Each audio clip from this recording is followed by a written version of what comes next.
This right here is a vintage Heil unit. I doubt it works anymore.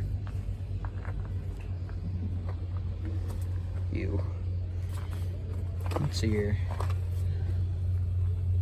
Oh, never mind.